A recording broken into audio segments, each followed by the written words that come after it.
15 ayda siz kirada qalın. Nə olar o kira pulunu verə bilmir? Adamın evidir də. Eşim işləmir, oğlum işləmir. Amma onun da yoldaşı işləmir, oğlu işləmir. Təmin eləsin. Aha. Harda deyirsən.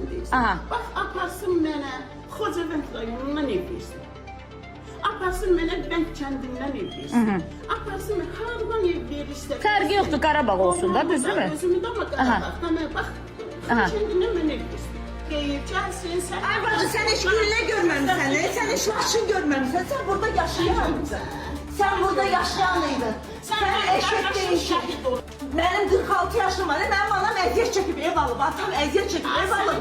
Mənim 55 yaşım. Mənə nə dəxli var? Mənə nə də bu gec hökumətdən edirsən? Sən get parça tut, sən get yataqxana tut, sən get icra hakimiyyətini tut. Bacı yox. Mənizə çıxış olub deyil. Bəs sənin yolun 35 illəri yolun. İnsan da. Mən insanlıqdan çıxartmışsan. Biz insanız. Uşağım var, canım.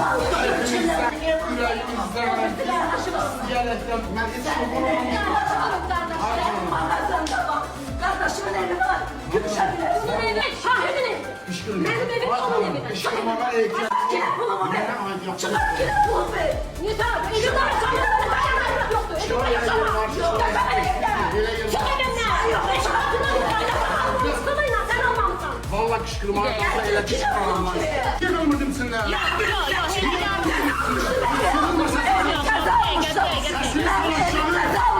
Səsini sağ aşağı. Qadınlığını biraz. Allah'ın qanununa güvənə edirəm. Hələlik mənim mənimdir.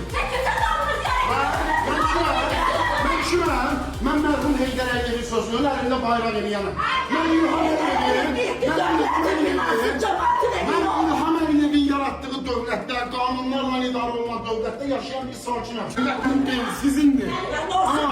Ümummilli lider Heydər Əliyev deyib ki, 98-ci ilə qədər hər bir qaçqın, hər bir məcburi köskün məskunlaşdığı yerdə öz ata-baba yurdunda məskunlaşana qədər 98-ci ilə qədər məskunlaşmış şəxslər öz ata-baba yurdunda evlə təmin olunana qədər çıxardıla bilməz. Bu söz istəyirəm.